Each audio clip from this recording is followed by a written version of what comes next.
The following is a special multimedia presentation from NorthJerseySports.com. Brought to you by the Bergen County Education Association. Bergen County Public Schools work because the BCEA works with you.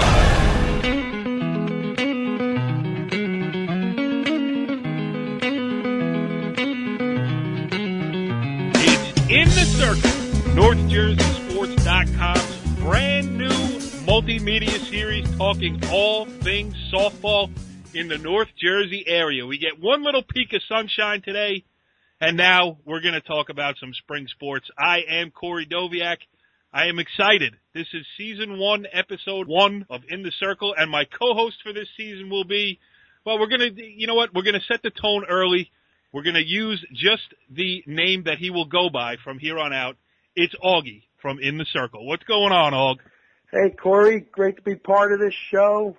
For, opening day tomorrow. Excited. Hopefully other coaches and kids out there are excited to go. So let's get this thing rolling. Yeah, no doubt. And I'm all pumped up, too, because, I've been out. It's been a slow rollout on NorthJerseySports.com for the spring season. I mean, when the winter ends, I got to take a couple days to get everything, things I couldn't get to during the winter season. But as it starts to creep up here, I even notice as I'm looking at my thermometer right now, it's 51 degrees. I mean, that is full-blown spring around here, Augie. I'm ready to go. Oh, finally. The only funny thing about it, we finally get all the snow to melt, and what do we do? Get like 3 days of rain? Yeah. So hopefully we'll get some games tomorrow. Yeah, and every time I saw a softball coach or a baseball coach during the winter season, they say, "Hey, coach, I'll see you on June 1st for opening day." But looks like things may get going on Tuesday, April 1st here as they were supposed to do it. And let's just talk about what we're going to do here for our inaugural show. I mean, we are rolling out the red carpet for some Bergen County heavyweights here, Aug. Joining us tonight will be Saddle Brook head coach Darren White, the leader of one of the top small school programs, not only in North Jersey, but all of the state of New Jersey. He's also the director of the Bergen County Tournament, so he's going to be a good guy to have on. Talk some preseason stuff. We'll talk prospects for his teams. We'll talk any changes to the county tournament structure, if there are any. I don't know. But we'll go over all that with him. And we're also going to have Paramus head coach Brian Hay on. And I should say that, Augie, as the producer of this show, you lined up both of these guests. Oh, yeah. These two guys, I've been coaching myself probably 12 to 13 years, and these two guys are before we played them in the leagues. First scrimmage, be the first teams we look out to scrimmage. And two of my friends, I would consider two good friends. And you couldn't ask for two better coaches in North Jersey to start off with. Yeah, absolutely. But before we get to them, Augie, you are the assistant coach at Ramapo High School. Give us a little rundown on the Green Raiders. Actually, I know you were in Myrtle Beach last week, so you got to get out of the horrible weather and into the southern sunshine. So how'd that work out, and what are we looking for this year from Ramapo? Well, Corey, it was interesting. Every year we usually go down to Orlando and, do all the rides, which Coach Aug does not do. So I was kind of happy to head to Myrtle Beach, get a little relaxation and play on some turf. And we got to give a shout-out to Mook over in Richfield Park. He talked to us about Myrtle Beach, so we decided to take a chance on it and go there. And honestly, in all the years, I'd probably say this is the most favorite spot for us. I love Myrtle Beach. Oh, beautiful. Turf fields, you know what? The weather, hey, 68, we'll take it. 68, 70 degrees, we'll take that. And not to play New Jersey teams, because usually when you go to Florida, that's who you play. Teams you'll be playing, I could have been playing Saddle Brook down in Florida. I mean, it's the funny thing about it. At least when you go to Myrtle Beach, they make sure you're not playing any New Jersey teams, and it was a great time. As far as our team's concerned, well, I would say we're pretty young. Not young as far as age. I think young as well as inexperienced. We only return, I would say, actually 3 starters from last year's team, and so we have a lot of first-year varsity players, including 3 freshmen on the roster. Wow. So that's something very different for Ramapo High School softball. Yeah, no doubt about it. And you guys are going to run a gauntlet because, it's funny. I was talking to somebody who I can't remember off the top of my head because I'm getting old and my memory is awful. But we were saying that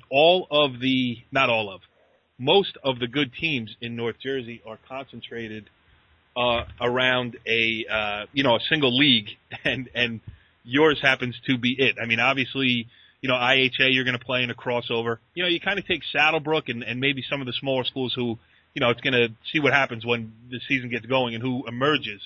But your league, by far, top to bottom, is going to be tough. Oh, how would you like to go? Like you said, crossover against IHA, probably the number 1 team. Let's throw 2 games against the number 2 team, Indian Hills.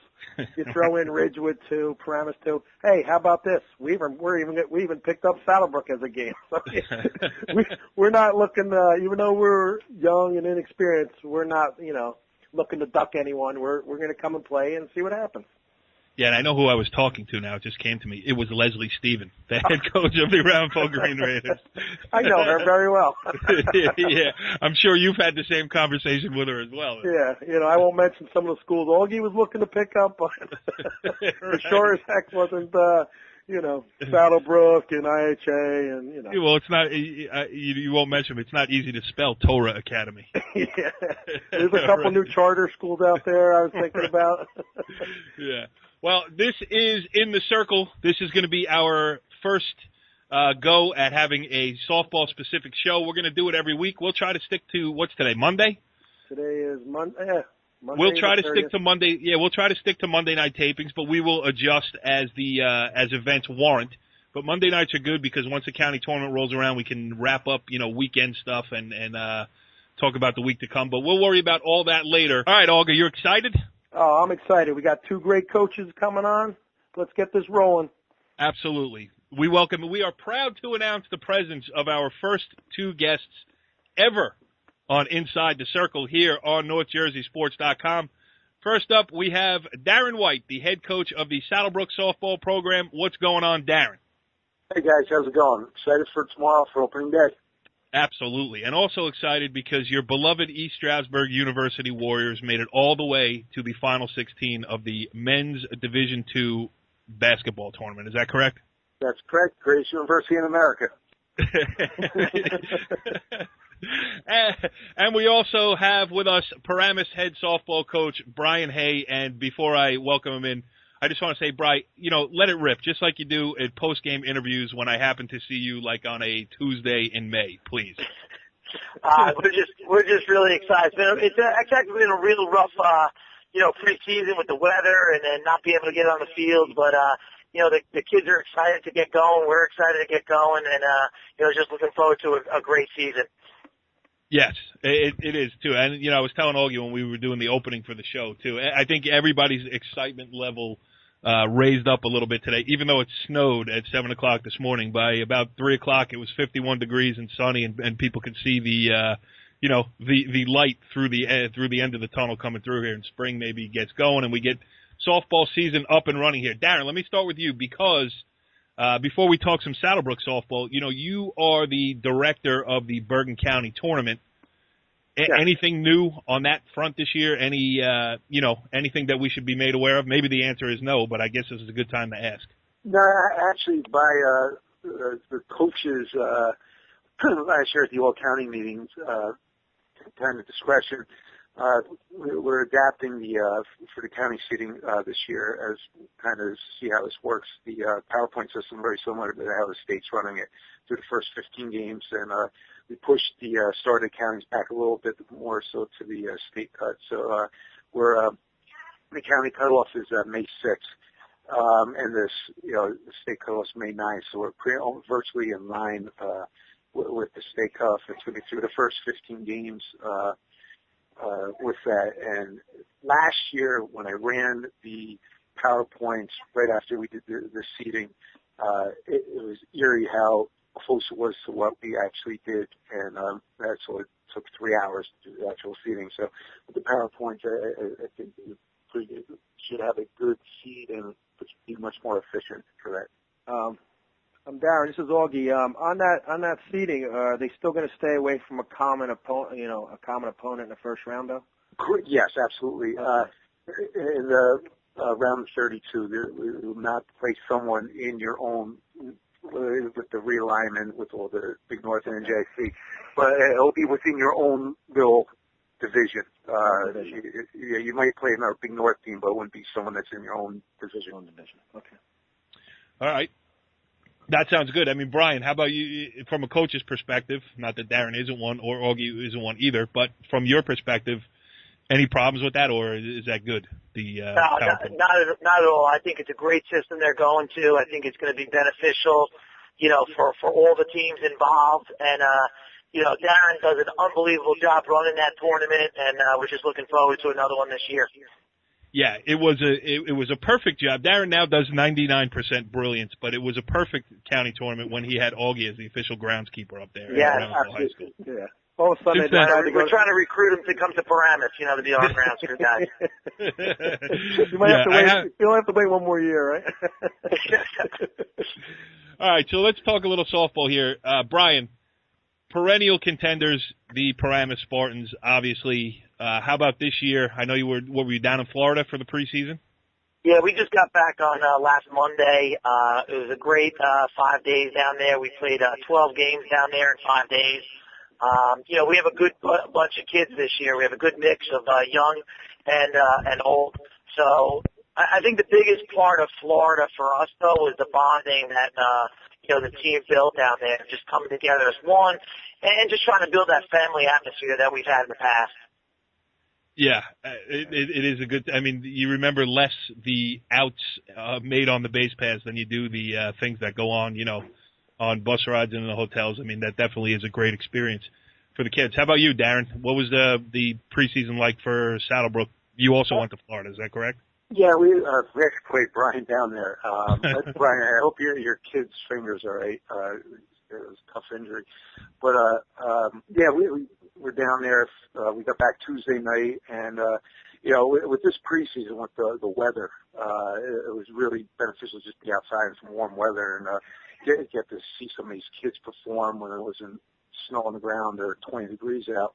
And like Brian said, if you haven't been down there before, you don't appreciate it. It's more than just going out there and throwing the ball around a little bit. The bonding the kids do, being away from home, being together, and kind of have them drink softball all day, and playing double headers, triple headers, and practice, and then at the end, the last day we go in the park, and they have a good time with that. But the bonding, they come back, and sometimes the seniors are friendly with the freshmen, but then now they're high-fiving each other in the hallway, and Saddle Brook obviously small school, so everyone knows each other, and the kids have a great time.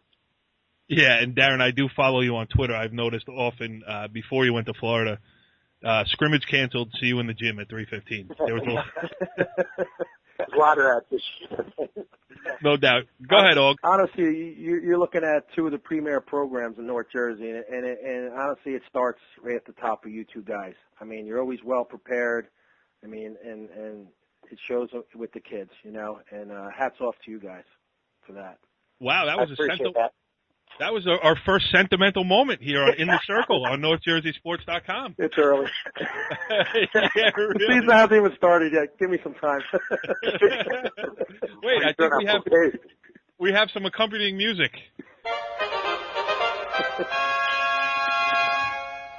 Presenting the Royal and Regal Darren White and Brian Hay here on in the circle. So it's going to be, you know what, I was talking to, it was Leslie Stephen. Last week I was in her office, and we were just talking about, and it's interesting because it splits both ways. The league that you're playing in the Big North, brutal. I mean, most of the good teams in Bergen County are in there. And on the other side of it, Darren, you are in the class of teams that has a shot to make a Bergen County run from teams that are not in the Big North. I want to get both of your perspectives on this. Brian, I'll start with you. How about this gauntlet that is going to be the Big North this year? Yeah, I mean, listen, the Big North, every game is a tough one. So, you got to prepare every game. You got to be ready every game. I think the biggest thing about the Big North is that every time you step on the softball field, you're playing an opponent that could basically, beat you at any day. So I think that, mentally you have to get the kids into the game and ready to go, and then obviously, their physical abilities have to take over at that point. And Darren, from your perspective, I mean, softball is a sport where you can go out and find plenty of independence, you know, with all the charity tournaments that are played, you know, on the weekends and across games and everything else. I mean, but you've been doing it for so long at small school Saddle Brook where you're always a threat. I mean, Final Fours, county finals, lots of them. You know, you've been to state finals, you've won many sectional tournaments. How about from that angle, from a small school, you know, you got to make sure that your girls stay sharp against top competition because you know the teams you're battling against in the county tournament are all playing a really rough schedule, league-wise. Yeah, absolutely. I mean, it starts in the preseason, and you know, when we play in the preseasons, you know, real top-notch program. Ironically, most of them are from the Big North or from Essex County or Morris County, and then you know, we do the Florida trip. And then once we get in our league, you know, we were just talking about today that, you know, IC obviously is very strong in our league, and we have the 2 games with them, and, you know, in the last couple of years it's come down to, you know, our games against each other for the league title. And the rest, I feel the rest of our divisions improved, so you can't fall asleep there. But then, you know, out of the league to get ourselves ready for that, you know, we're in a couple tournaments where, you know, next weekend we're playing Raritan. We're in a Quantic tournament the weekend after that. Coaches vs. Cancer, we're playing IHA. So, you know, we're stepping out of the league. We're, you know, trying to find, you know, the top-notch programs in our House Classic to play in a Rampo with Coach Auggie over there and Leslie, and that's dope. That's a cakewalk. Ask Indian Hills about playing Rampo last year. No doubt. And, yeah. You know, so when the counties roll around, you know, I like to have our kids prepared in a sense where, you know, we may not have the grind day to day that they have in the Big North, but they've seen the best teams in the area at some point in time, and they're not going to be, you know, overcome by a moment in a county or state tournament.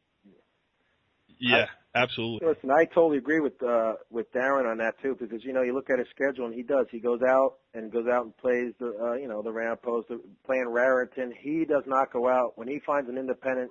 He goes out and gets some of the tough teams, as well as Brian. You know, these guys have opportunities where, you know, you can find an independent and you're not looking at, you're looking, sometimes I'm looking for a W, but no, these guys are going out and they're finding opponents that, you know, make their team better. You know, and that's, again, I'm not trying to schmooze these guys, but hats off to them. I think you are. You know, maybe if they take it easy on me this year. I think, you know, like what Darren was saying is true. I mean, you got to go out and you got to get the better opponent. Mm-hmm. I think, you know, when it comes to, even in the county seedings and stuff like that, for me, when I was on the seeding committee, that weighed a lot more. Even some of the losses that maybe a Darren had or I had, or, you know, some of the other programs that are going out and facing these good independent teams, the losses sometimes outweigh the wins if you're going out and getting those quality opponents. Especially now with the PowerPoints. Right, I mean, that all plays into account. All right, so here's the $60,000 question here on In the Circle. Darren, how do we beat IHA? How do you You know, I've written the same story in the county final for the. I mean, this year I hope I just, you know, all I have to do is change the headline and the date, and usually I can run the same one as last year. So I want to flip the script a little bit this year. And you know, with Steph Thomas coming back, she's been dominant all 3 years of high school. Now she's a senior. Now she's, you know, as mature as she will be on this level. You know, how about trying to just keep up with the Joneses? Because you know IHA is going to be good. Yeah, I mean, she's a special player. You know, she has an opportunity to be a 4-time county champion, and you know, you got to go out when you match up with them and play. You know, your kids as a team can't get caught up in the moment and try and, you know, get overwhelmed in that. And you got to play an A+ game, obviously, and hope you catch them when, you know, she's a little off, or, you know, get a couple balls bounce her way, or, you know they're going to hit some balls hard and you're going to map people. I mean, that's the crazy thing about softball, though. I mean, you know, anything can happen in those 21 outs. But, yeah, I mean, it's not an easy challenge, but, you know, on the flip side, too, no one's unbeatable. I mean, you know, you put two good teams out there and anything can happen on a given day. Yeah, especially with two good pitchers. Hey, Bri, how much do you pay attention? I'm IHA now, but Auggie had the run with Brittany Bianco at Ramapo. How much do you pay attention to what that supposed favorite is doing, during the season? To be quite honest with you, I mean, you watch the papers and you look at the papers and you see what's going on, but you can't get caught up in what they're doing. I think the biggest thing for a program like us is we just got to take care of our business. We got to outwork our opponents every game, which is something that we stress to the kids, from day one. And I think that, if you don't get caught up in watching what everybody else is doing and you take care of, what you have to do as a program and as a team, I think you're going to be in good shape. And like Darren said, nobody's unbeatable. But, you'd have to play a flawless game to beat a program like that. And as I said 2 years ago when we played them in the county finals, it was a Paramus recreation team playing against a bunch of all-stars. You just got to go out there and, try to shock the world, basically. Yeah, that was a fun night, though. I mean, it didn't end the way you wanted to, but at Montclair State, it was, college facility and everything else. That was a good time. Guys, while we're on this county thing, besides IHA, what other teams you think are going to be challenged besides you two? Challenge. You think that, besides IHA and the Immaculate Conception. I think, from the NJIC, and you got to throw, obviously Joe and Indian Hills with their pitching into the mix there. I know they already behind the plate, but they still have a lot of talent on the top of half of their lineup. I mean, I think they're going to be a tough out for anyone in the county tournament. As the season plays out, the first month, you're going to see some teams assert themselves and, rise up, and who's got some, phenom freshmen that no one knows about and who really improved. And, and sometimes injuries play in this stuff, too. True. And that can happen. I mean, you look at opening day last year, I think IHA beat Paramus Catholic 11-0, and then PC beat them 1-0 a month later. And so anything can happen. Yep. No, it's true. Yep. Aug, what do you got now? You got some special questions lined up over there? I just have the first special in the circle question, and this one's going to go out to Brian Hay. I have to wait. I have to make a sounder for this as we go forward here, but there's got to be definitely some suspense. It's a multiple choice answer, so let's see what he goes with. All right, go ahead. Okay, Coach Hay, you are one of the few coaches in Bergen County that don't hit the warm-ups. We want to know: is it A, you're not a very good hitter? Is it B, you want to keep your hands clean? You can wear batting gloves. I've seen other coaches do that. Or is it C, right, you're saving your voice to whine at the umpires for all those calls? Wait, Augie, hold on before you answer. Excellent. Can I go with D, all of the above? That is a great answer. Great answer. Yes. Wow, it's good stuff. Listen, this was fun. First edition, season 1, episode 1 of In the Circle on NorthJerseySports.com. Augie, you did a heck of a job of filling the guest list with unbelievable shining stars of coaching in Bergen County. You made that point many times during the interview, but seriously, this was fun, and this is just the start of it. So as the season goes along, Darren, we certainly want to hear from you again, not only to talk a little bit about Saddle Brook softball, but also, as the county tournament comes up, I know we're going to have some questions for you, and we expect Brian Hay to be involved in that too. So you guys aren't off the hook just because you were on season 1, episode 1. But thank you for being our inaugural guest. Augie, do you have anything else witty you'd like to say to these guys? No, just best of luck, guys, and hopefully, I will see you. So just make sure you don't have good days when you're playing us. Follow the leader.